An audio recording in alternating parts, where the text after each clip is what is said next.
Welcome to episode 26 of More Than Just Maps. I'm your host, Ollie Powers. This podcast was created with the intent to help anyone in the GIS field get from where they are now to where they want to be that your first job, a career move, or just improving your GIS game overall. On this week's episode, I finished my interview with Liz Parrish of Esri. In this special episode, Liz and I chat about the dreaded imposter syndrome and how it affects everyone. We share some of our own experiences and discover that men and women are actually affected almost the same. We also talk about how our upbringing can influence the imposter syndrome tendencies we experience and some ways to boost your confidence instantly. Welcome back to the podcast. I'm here again with Liz Parrish of Esri, and we're here for part 2 of her interview. Welcome back, Liz. Hi, thanks again for having me. Thanks for being here. So I wanted to touch on something that you said last time, first interview. You were talking with a technical support rep from Esri, and they had suggested that you apply to Esri. And you said that your first thought was, oh no, I can't do that. And I think this is really important because this is something that a lot of people suffer with, which is imposter syndrome. Absolutely. I've suffered with it. I think almost every single person on the planet has suffered from this at one point or another, to varying degrees. But I think it's something that isn't really talked about a lot, and it's something that should be. Absolutely. And I didn't even know what it was. I mean, I can tell you from experience that I have experienced it. I have felt it. And now that I'm aware that there is a name for it, I certainly, am much more aware. And I do think that whether it's talking about imposter syndrome or mental health or many other topics that years ago were much less discussed, we are seeing a little bit more discussion now, especially with the evolution of social media and online communities where we have broadened exposure to people beyond their immediate circle. And I love, like LinkedIn from a business perspective has been really great to see the success of other people and encouraging each other out there. So yes, I did not know what imposter syndrome was, but it's when you feel inadequate, and even though you are completely capable and have the credentials and are absolutely able to do something. And I think that throughout life, we doubt ourselves. Most people do. Some are better at overcoming it. And I think that can be because of conditioning or your support system. And it can also be just experience over time. But a lot of people still suffer greatly. And finding out things that I wish that I had prepared and done some research to have some actual references and statistics to share with you that are real, because I have read statistics and I have read reports and done some research on it, and I just don't have the reference material handy. But it seems to be that in technical fields especially, women suffer much more than men. And when you're in leadership roles as well. And that's not to say that men don't suffer. They absolutely do. But the societal impacts and what we teach in general seems to be that if you look at a job and you look at what the requirements are, we're looking through, oh, this is what the job is, this is what the minimum requirements are, this is what the extra skills they wish would be, that the statistics show men will look at it, and if they've got half or whatever, I don't remember what the actual percentage is. So I actually just did a quick search, and the numbers are a lot closer than you would want to think. Really? Yeah, they're within 2% of each other. Wow. So women who have experienced it is 76.9% versus men, which is 74.6. Okay. So see, we talk about it. I think women talk about it more. I don't think men talk about it as much. Yeah. But when it comes to applying for a job and putting yourself even in that position, men tend to be more go-getter. Like they will apply for a job that they maybe only have half the credentials for, and throw it out there and be more like, oh, well, I'll figure it out. Whereas women have that tendency to be more hesitant. Well, I don't have this one and I don't have that one. And they will write themselves off and not even give themselves the opportunity to apply for a job. I thought it was funny when you were talking about how you applied for Esri, and I was going to say, I've looked at some Esri applications, and I'll look at the requirements, and I just immediately I'm like, no, I can't ever work for Esri. So it's definitely a real thing where you're capable of doing a lot more than you think you are. Absolutely. And even if you don't know everything, that's okay. Nobody knows everything. Nobody knows everything, but are you interested in learning? Are you interested in actually being invested? I will say Esri as a culture, it's a privately owned company. Jack and Laura Dangerman founded it. They still own it. They still show up to work every day and are very heavily involved in leading the company. They are not hands off by any means. And one of the parts of our culture is it is about helping other people be successful. And that really resonates with me. And Jack will say all the time, it is better to be interested than interesting. So it's not about you as an individual being somebody that other people are enamored by, but be interested in what they are doing and help them be successful. And through that, you will grow and be successful on your own. I don't know if it's like one of those like stories that people are like, oh yeah, the moral kind of stories. But I remember hearing this one story of some woman went to dinner with supposedly the most interesting man in the world, and she came home and her husband asked her about it, and he's like, well, how interesting, what was it? And her reply was, well, he made me feel like I was the most interesting person in the world. And just that feeling that this woman had gotten. And I don't know where the story is from, if it's just one of those anecdotes or if it's an actual story that happened to somebody. But that right there that's so important. If you can get other people to talk and get them to come out and get them to share their stories and their experiences, that is more important than kind of sitting in the spotlight and just kind of being like, look at me. Absolutely. And I think that, having come to Esri, being encouraged by somebody else, right, was the first step. So, but we don't always have that though. Sometimes we have to find that courage within. And as I've grown and transitioned into different roles throughout my 8 years with Esri, I've moved into different roles and realized that where I identified that I was struggling, I did a lot of self-reflection, and I realized that when I got into certain level roles and situations that, interestingly enough, I would go into meetings with clients, large companies, banks, real estate companies, whatnot, that also had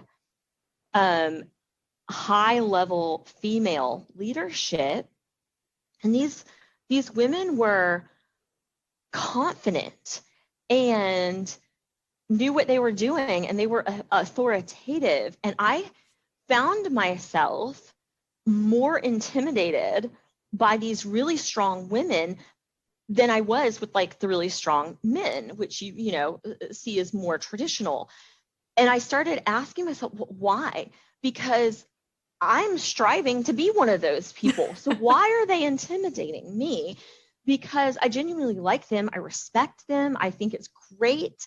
I want to be that. How do I get there? And so that's when I started doing research and coaching and realized that they also may not always feel 100% confident on the inside, but you have to, own the role that you're in or the role that you're trying to achieve, And you have to portray the confidence. You have to kind of believe that if your boss or your team has given you an assignment or given you a position or put you in a situation where you have a responsibility or a certain level, I mean, don't you trust your boss that they would not do that if they didn't think you could handle it, or that they wouldn't do that if they wouldn't support you if you had a challenge?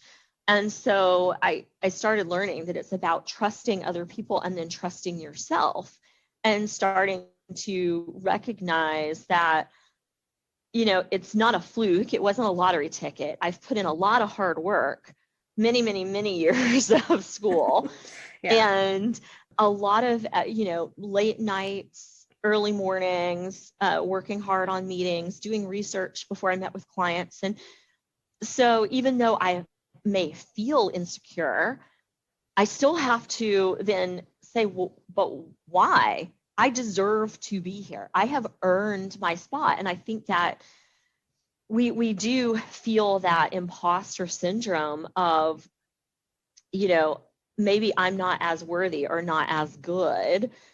But whenever you feel that, you have to start thinking about, but you put in the work to get there. Yeah. So I was going to ask, actually, do you think that feeling that you got is more of like a societal thing? Like, a lot of times they'll say, oh, she's bossy. No, she's actually confident and understands what she's doing.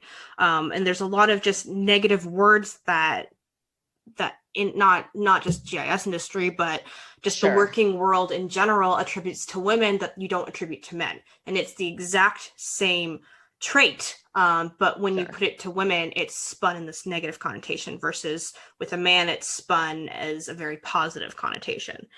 Right. You think it's something like that, just like we've been conditioned to think this way? Yes, I definitely think there is some of that. I mean, some of it is still expectations. A lot of it is your own personal environment and upbringing, you know, all that nature versus nurture kind of thing. I mean, some of us are just predisposed to being more outgoing, or, you know, more introverted, or whatever. But then there's also your environment, and that it comes from not only your family and your upbringing, but what are we fed in social media? What do we see on TV? What do we read in books? Like all of it. And I think, I mean, being mindful of the climate, you know, in the world today, I think it is not only just the men versus women. I do think it also is the minorities and the perspective, or, you know, perception that people have, and the stereotypes that a lot of folks bring, even if it is unconscious, like the unconscious bias that we bring. And I think that while we often talk about now, it's great that we're starting to have these conversations in business and in our circles and out in the world. You know, we're talking about unconscious bias, and we're talking about you know, how we perceive other people. But I think that we're not closing the loop and really talking about, we do that to ourselves too. Yeah. We have that unconscious bias that may be, for example, going to a, you know, auto shop to get your car worked on, and the, you know, head person there happens to be a female. How many people like that is weird for them, or might hesitate? And that happened to me one time, and I had like that initial gut reaction. I'm like, why did I just think that? I totally know that women are capable of being awesome master mechanics. Like, go her. Like, but I had to be like so self-aware to like catch that momentary hesitation in myself at this other successful woman who was really great at her job. And then I had to consciously overcome that, choose to overcome that, and say, okay, here's what my problem is, whatever, she did a great job, fix it. But I had to be aware of it and do it. So if we think about, like, that was my reaction to somebody else, that's also, I'm judging myself unconsciously. Yeah. And it's so hard to do that. And it's not like, I don't think it's something that society has really understood until now, and we're True. only beginning to start Right. understanding it now. So when you come across that, it's not your fault, but that also doesn't mean that you don't have to do anything about it. Everyone is responsible for overcoming that in themselves. And like you just said, like it's almost even worse in ourselves. I know I have that problem with so I'm blessed with having a very youthful appearance. And here I Right. am at the age of 35, still thinking of myself as like a child. And I've Sure. worked in a lot of different industries, and I'll still sit at a desk being like, how the heck do I have this job? I should Right. not be able to do this. I should not be at this level. I should not be making this much money. I should be here. I'm not worthy of that. Those thoughts still go through my head every time I go to the store and get carded for buying a bottle of wine or something like that, which on the one hand is great. Yeah. Thank you. Yeah. But at the same time, it's still like, oh, I'm a little kid. I'm not a real adult. And like, that's my personal thing. I'm sure people have Mm-hmm. other things, but it's such a struggle to remember, like, hey, you're the adult in this case. You need to Right. take responsibility and go for it, and not be looking around for the adultier adult. They're not going to tell you what to do. You have to take Exactly. the bull by the horns, and you have to go with it. And you have to have confidence in your decisions and your actions. And whether that's for thinking that you're an adult or understanding for whatever Right. situation it is, like, you have to do that. And it's And hard. It's so it hard. it is hard. And I think that the self-doubt and the imposter syndrome holds a lot of people back, men and women, but I think women more so because of that feeling like you have to prove yourself worthy before you're given the opportunity, but you can't always do that until you are given the opportunity, until you go for it. Yeah. And Trial so by fire whether is a it's, thing. yes, yeah, absolutely. Sink or swim, baby. Yeah. But I think that really trying for the promotion at work, taking on a stretch assignment So how that do you in feel an about the phrase "fake it till you make it"? oh, I actually prefer Mel Robbins' version. Fake it till you become it. Ooh, I like that. Yes. And that was very um oh, was it Mel Robbins? No. It was oh my gosh. I can't remember her name. It was another lady. Amy Cuddy. Amy Cuddy. Yes, Amy Cuddy. Thank you for looking that up. Yeah, so Amy Cuddy actually talks about that, and she did a lot of research. And if you have not ever watched any of her videos, she's the one that talks about like the Wonder Woman pose, the power pose, Mhm. and how that can, the physiology behind standing and putting yourself in a power pose in advance of a big presentation or an interview or whatever, it physiologically changes your body and your mood and your confidence.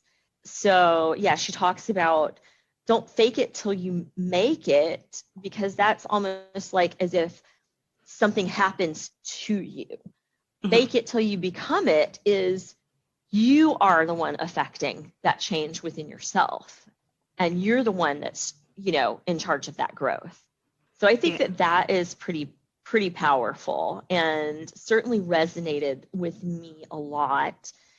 And I think another thing to add to that is you're never going to be able to stop working on yourself, because when you think Right. you've become and you stop doing the work that you've been doing to become, I think it is possible to actually regress. I've experienced it Absolutely. myself, where I've done a lot of internal work, and I've built confidence in myself in certain things, and convinced myself, you can do this, and I'll do something. And then after a while, I'll stop doing the work. I'll stop I'll stop waking up early and Right. preparing and doing the internal work and telling and like reinforcing positive interactions, and things will slide and get a little lazy, and then suddenly you're at a spot where you're like, how did I ever do this? I can't do that. That's not possible.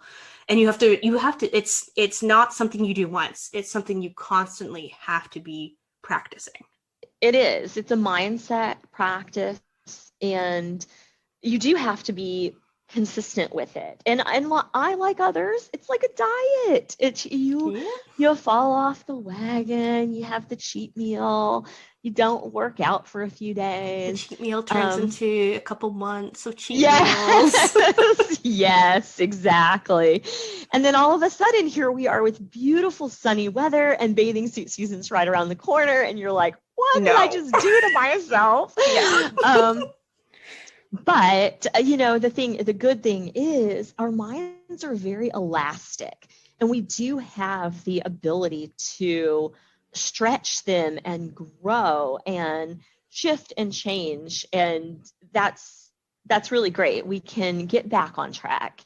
And have you read Mindset by Carol Dweck? I have not, All but I right, do love books like that. So. Yes, so she does all this research into brain plasticity and just how we are able to change our mindsets, and how having the correct mindset and having a growth mindset is what's going to make you successful versus having a fixed mindset. Absolutely. And it's, anybody who hasn't read it, I highly, highly, highly recommend this book. It's great. But sometimes I'll be like, oh yeah, I totally have a growth mindset. And then I'll catch myself thinking in a very fixed mindset. And it's like, oh, I don't have as much of a growth mindset as I thought I did. So it's a constant work in progress. And if you think that sounds exhausting, what's more exhausting is not getting out of life what you want to get. It's constantly being disappointed by yourself. You're like, you know what? Put in the work and you're going to have a fantastic life. Not just your career, but everything. Right.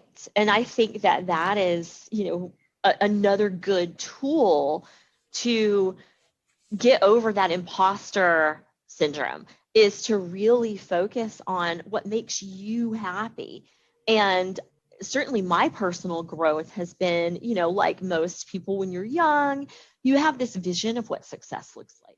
You have this vision of, I'm going to climb the career ladder. It's going to be like this straight trajectory. If you imagine like the chart with the arrow going from the bottom left to the top right in a straight line, you're just going to grow over time.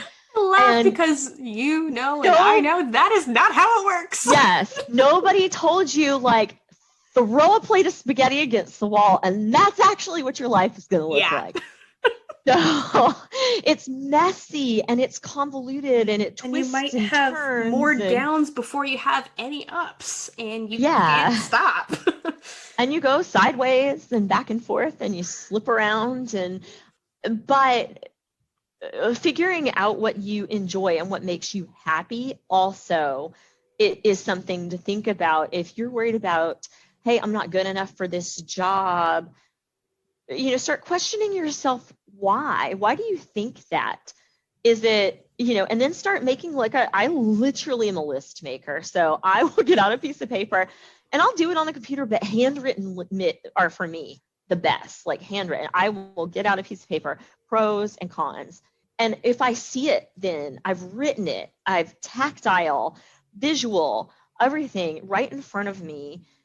And then I start to realize, oh, I'm actually more qualified for this than I thought, or this would make me happy. And that's the other question, like, why do I want this job? Why do I want this project? Why do I want this change? Why do I, whatever? And then start realizing, do I want it because it's what my 22-year-old self thought would be the definition of success? Mm-hmm. Do I want it because it's going to help me grow personally and professionally, and I'm genuinely interested in what this project is or what impact I could have in this other role? Like, why?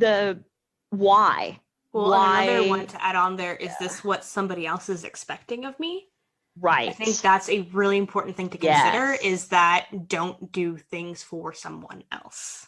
Right. because Exactly. you will ultimately fail. Maybe you'll have a little bit of success in the beginning, but in the end, it will not turn out well.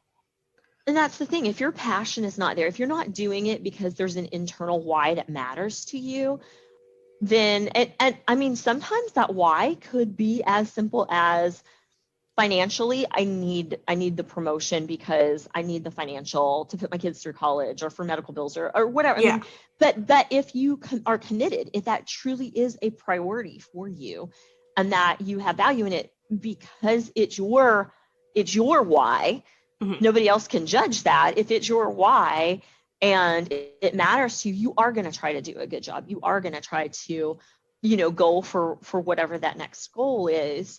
And your why doesn't have to look like my why.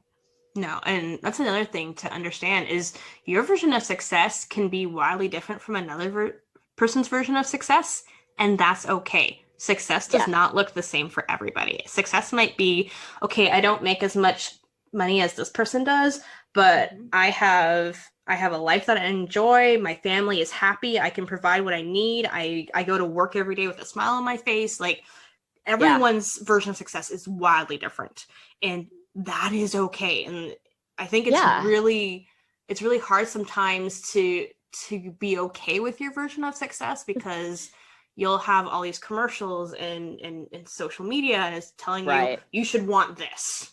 Right. Your life is here. You should be here. Want this. Do this. Work harder. Work 24/7. I'm fully against the work all the time syndrome that is out there. That has taken me a long time too, right? And that's another part of the imposter syndrome is thinking about, am I an imposter because I'm not going to be the workaholic? Oh, and I tell people all the time, if you had to give me a brand, it's, one word, it's #recovering workaholic. I'm right there with you. I am trying hard because I think we were conditioned, and if you listen to all of the, channels of stimulus that you were just talking about, it's, you should be working hard so that you can have all these things. And that's great. Oh, I love nice things and I love great vacations. Yeah. But at the end of the day, I did that for years. I did work crazy jobs and work 2 jobs. And I did personally get some things out of it. But at the end of the day, I was not having a good balance with peace and just quiet and downtime.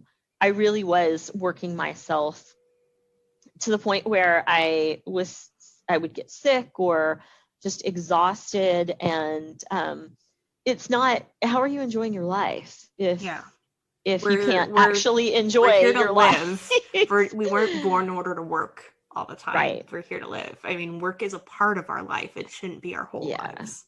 And I do think that we are inundated with the consumerism mindset, and there's nothing wrong with wanting nice things or having stuff, but when having stuff is actually negatively impacting your happiness, then, because there's always that trade-off, right? Yeah. So it's the opportunity cost. What is the opportunity cost of having, a nice new designer purse when the opportunity cost that could have been a vacation?